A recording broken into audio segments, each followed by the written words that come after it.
Support for this video comes from Skillshare, which offers thousands of inspiring classes for creative and curious people on topics including illustration, design, photography, video, freelancing, and more.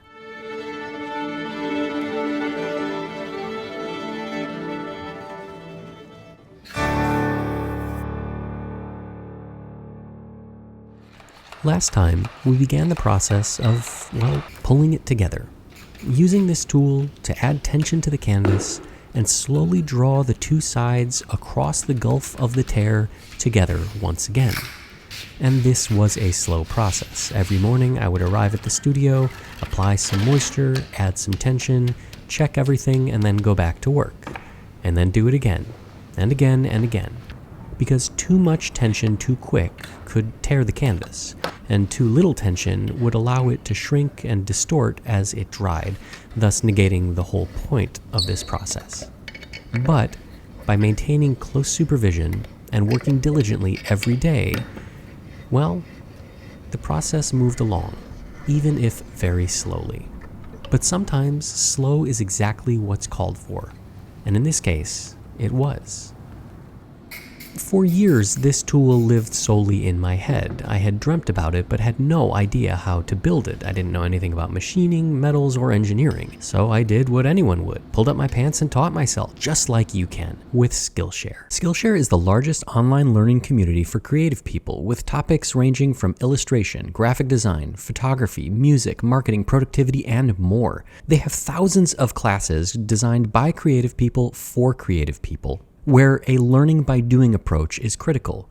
All the classes are on demand, so members can learn at their own pace. And one class that I thought would be fun to take with my kids was acrylic painting, Learn the Basics for Beginners by Lorianne Gonzalez. Lorianne will introduce you to the materials used in acrylic painting, help you define a studio working space, talk about mark making, materials handling, and walk you through the process of creating 2 unique paintings that you can then share with the rest of the community to get feedback and further your creative journey.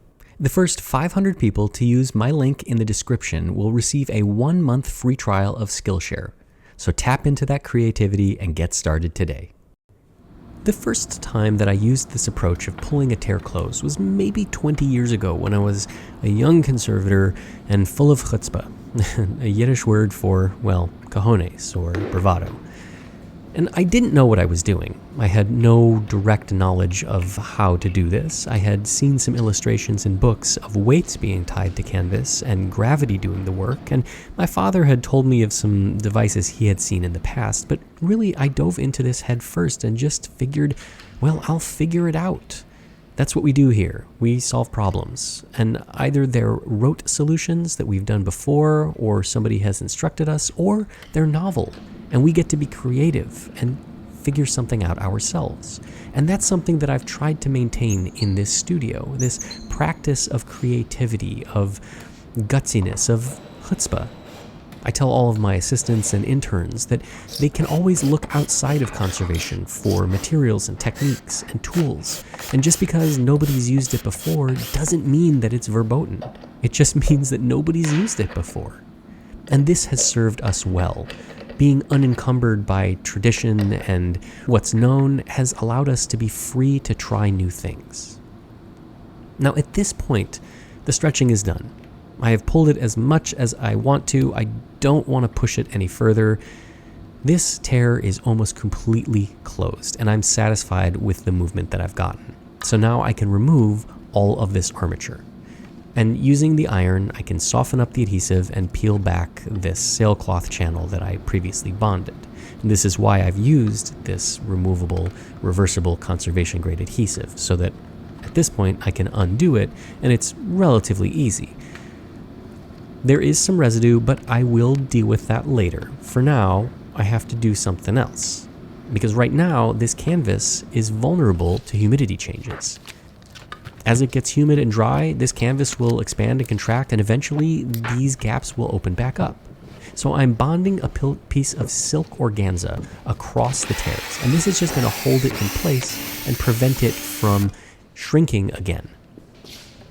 But there are 2 other tears that I have to close up as well. So I have to remove the big triangles and use some smaller steel angle iron, which I'm not terribly excited about because I don't think it's as good as the big triangles of wood, but it will suffice, and sometimes we have to make compromises. And then, just like last time, I'll bond the adhesive to the canvas, then I'll bond the device to the canvas as well, and I'll start the pulling process all over again. And yes, it takes another month to close up these two tears. But unlike the previous one where I'm pulling both sides of the tear together towards each other, I can't really do that here because this little piece in the middle here, this flap as it were, can't receive tension from one side because it will just move and distort. So it needs to be pulled from both sides. So all of the stretching is going to happen on this smaller piece of canvas. Now, in order to do that, instead of cutting all the Kevlar and remaking it, I've built a little jig to extend the pulling device outward a little bit so that I don't have to remake all of the contraptions. It's a shortcut and it's, I don't know, less than perfect, but it will work and I'm happy with this. Again, trying to save time is something that I really prize in the studio because an hour spent on remaking something that I already have that already works is an hour away from another project. And that means that this project now costs more money for my client and the other projects are going to take longer. So this is the solution. I will undo the canvas from the stretcher, freeing it up so that I can feed in the webbing and all of the strings underneath. And then, just like the other side and just like previously, I'll bond this down to the canvas, which will enable me to add tension on it and pull it closed. The adhesive film gets ironed on, and then the webbing gets ironed on that. And then we can start pulling. When you think about it, this is a really simple device, nothing complicated about it, and that's maybe why it works so well. If it were more complicated, I'm not sure that it would be worth it, or it would even provide any benefit. Sometimes simple is the easiest way to do things.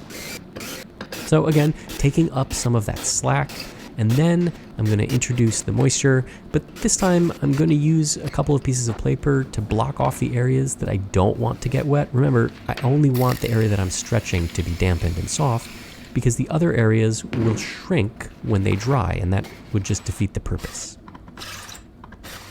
So I'll begin adding the tension and slowly closing up these two tears. And you can see how much the threads move and how quickly the canvas responds to that tension. So another month of slowly and meticulously working through this tear, but hopefully we'll get there. This was one of those projects that felt like it was never ending. Every single day doing the smallest amount of work, seeing almost no change. I had to come back to the photos and videos I took before I started just to remind myself where we started from and how much change actually occurred. Sometimes when you're in the midst of an epic project, you cannot see the forest for the trees, and reminding yourself of where you started is really critical in keeping momentum and focus. And that's something that I've learned over many years of working on long projects. Take a step back every once in a while. Recognize the work that you've done. Give yourself a pat on the back, and then get back to work. So with the second and third tear pulled as far as I'm willing to take them, I can remove the pulling device, remove all of the armatures, and then I can start removing this canvas from the support for a second time. Because while I have pulled the tears closed, the conservation of this painting is far from complete. It is still very torn, very flaky, very dirty, and very much missing a very large amount of paint. So my assistants come back into the studio to provide a little bit more help in transferring this painting back to the back of the studio where it will go onto the hot table for a treatment. I'll flip it once again, this time without the support, and for some reason it still feels really, really heavy even though it's much lighter. I'll double check to make sure everything looks good, and then off to the back we go. And for some reason, I chose the smallest door in the studio to try to navigate this very large painting through when I have an 8-foot by 8-foot passageway in the back. Sometimes I'm really smart and sometimes I just shake my head. It is now that the painting will go onto the hot table for a full vapor treatment, which will remove any new distortions that were introduced by way of the pulling process. Remember, I said this was going to happen. All of that moisture applied and all of that movement was going to inevitably cause this canvas to wrinkle up a bit and shift shape. So now I need to get rid of that. Back on the hot table, back on a blotter paper, more webbing, Mylar envelope, suck the air out, turn the heat on, apply the pressure. There we go. Very simple. And you can see how well the Mylar conforms to the surface of the painting. Here I'm using a small piece of balsa wood, which is a really soft wood, to kind of rub over all of the areas. And you can see when I go over the impasto, the balsa wood disintegrates. It doesn't harm the impasto, which is why I use it as opposed to something like a brayer or a bone folder, which could damage that paint layer. Once the table comes up to temperature, I'll let the painting soak in that heat for a little bit. Then I'll turn the temperature off and I'll allow the painting to cool. It takes a few hours to cool, and I do that deliberately because I want it to cool slowly. I don't want any rapid changes in temperature or humidity because those are the things that cause problems with paintings. Once it's removed from the hot table, I'll transfer it back over to the pressing table, back onto the blotter paper, cover it with felt. Again, we've seen this all before. And then I'll press it for a few days. At this point, I want to keep the painting flat. I'm not going to be introducing any more moisture to it, so I really want to keep it flat. 2 layers of felt ensure that I get really good contact with all surfaces. And then my very fancy cinder blocks, and we're good to go. A few days later, I will come back and remove these weights, lift up the sheetrock, remove the felt, and then take the painting out from this contraption and then bring it to the front of the studio where I can commence with the rest of the restoration. It's a little bit easier to handle right now, particularly with that silk organza on the back. But that silk organza is now an impediment to the rest of the process. Sometimes conservation is this crazy thing where we do something that is going to be problematic in the future because it's the right thing now, and there's no other way to do it. And such is the case with this process. What was really helpful is now a problem, so it needs to be removed. I don't want to introduce heat here because heat could cause this canvas to shrink, so I'm using a solvent to soften up and dissolve this adhesive. That's another reason why I love this adhesive, because I can activate it with heat or solvent. And you can see by applying the solvent, it softens up and the silk organza is easily peeled away, and the remaining adhesive residue kind of just swells up and can be easily scraped off with a little palette knife. As the solvent evaporates, I can kind of roll my hand over the surface and the residue will pick up the residue. It takes a couple of minutes to get all of this off, but eventually I do, and the canvas is free of this adhesive. Now, it's funny because I'm going to be putting this adhesive back on the canvas later on, but for this stage, I have to remove all this adhesive. I know, it's sometimes very circular and circuitous. While I have spent a lot of time pulling that tear closed, I want to make sure it stays closed. So what I'm doing now is I'm trying to orient and make sure that all of the loose fibers are where I want them. I don't want them folded up underneath the canvas. So I'm using some adhesive, and then I'm laying down some pieces of Japanese paper. This is a mulberry paper, washi kozo, or kozo washi as it were, and then a little bit more adhesive, and this is going to hold everything in place. It's going to make sure that none of those little pieces of canvas get tucked under and create a bulge, and it's also going to make sure that as I handle the painting, the tear doesn't open up, thus negating months of work that I've done. I'll use some release film and some felt to apply even pressure, and then I'll work through the rest of the tear, slowly orienting the canvas and applying the adhesive and the paper. After applying all of the paper to all of the tears, pressing them for a day or so, then removing the paper, replacing it with felt, and continuing to press, I can now transfer the painting back to the back of the studio for yet another treatment. I told you this was going to be a long and circuitous process, but this is just how it goes. There are no shortcuts, and if we try to take them, we run the risk of not only making a mistake, but not doing justice by the work, the artist, or ourselves.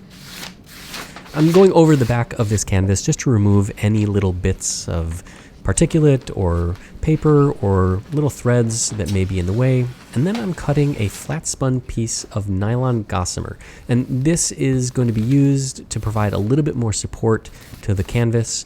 Because these tears are so huge, when I line the painting with the interleaf, I want to make sure that there is really good surface adhesion. Now I'm going to prepare all of the lining materials: the new Belgian linen canvas, the adhesive film, the PET film, which is that rigid substrate that provides extra support and prevents the canvas from moving. And that's really necessary because with tears this big, as the painting reacts to humidity and changes in temperature, it could cause those tears to open up, and that would be catastrophic. So this interleaf prevents a lot of that movement and keeps everything flat and together. The painting goes on the hot table for the lining treatment, and then I can finally, several months after starting this process, begin cleaning this painting. Now, this painting has never been worked on. It is filthy. It survived a pretty catastrophic event, so I am really excited to see what lies beneath. I've made some tests, and I've determined that I can start off with a neutral organic soap. And this will break down the accumulated grime and particulate that's sitting on the surface without doing any damage to the paint layer or removing any old varnishes that may still be present. And you can see as I start to work this with the brush, the white soap starts to turn gray, picking up some of that grime and revealing what's underneath. And because this painting has so much impasto, I am going to be using this bristle brush to agitate the soap and get into some of these nooks and crannies, get into the impasto so that I can remove all of this grime. I'll come back with a cotton swab and lift off all of this grime and reveal, well, what looks to be some pretty exciting and vibrant colors. Suffice it to say, I am really excited to see how this painting turns out. Particularly after looking at it for so long, I really just want to know what the artist was doing. I started off in the sky and then moved on to the trees. I made tests to make sure that the neutral organic soap mixture was safe and wouldn't harm the paint layer. I can adjust this mixture, change the pH, change the composition as necessary, and make it custom for this painting. And that's something that we do quite often in the studio. We have our base mixtures and then we move them left, right, up, down, depending on what the painting requires. And with one pass, the colors are starting to come up and the painting is looking really different. But this painting takes a lot of work to clean. Because of all that impasto and because the surface grime has been on there for so long, it's really tenacious. And it takes a lot of agitating to make sure that all of those little nooks and crannies get exposed to the neutral organic soap and the brush to agitate them loose. But it's worth it. This little spot that was so drab and dull contains so many bright colors that it's really changing the painting. I can see it, and well, you will eventually too. For a painting that I have been looking at for months, I am surprised at how much it's changing right before my eyes. Now, I knew that this painting was going to be full of color, but seeing it changes everything about it. It changes the atmosphere, it changes the air, it changes where my eye moves as I'm seeing the painting and the image come alive. It's really exciting cleaning a painting. We get to see what the artist intended us to see, and all of the magic, all of their labors really start to come forward. And if we loved the painting before it was cleaned, seeing it afterwards, it's just a totally different experience. It's like falling in love again, and it's such a joyful one. And it's one that I never get tired of. Even though I've cleaned 30,000 paintings, I don't think that I would outsource this or skip this part of the process. Yes, there are parts of conservation that I would gladly skip, scraping, but cleaning, I don't know. There's something about seeing it for the first time, feeling it for the first time, that's just really magical. And as a conservator, we're lucky because we get that experience. I've left the signature for last so that I can take a very cautious and measured approach. I've gathered a lot of data about how this painting reacts, and now I feel comfortable to approach the signature. I'll lightly abrade it, and then using my cotton ball clean around it, and then roll another cotton ball over the surface to pick up any residues, just making sure that I'm extra gentle. Once the painting is cleaned, I've revealed, of course, some fly specks, or fly poop, and these get removed with a scalpel and just a little bit of scraping. And with that, the painting is now clean, and while it may be pulled together, next time it will be put together.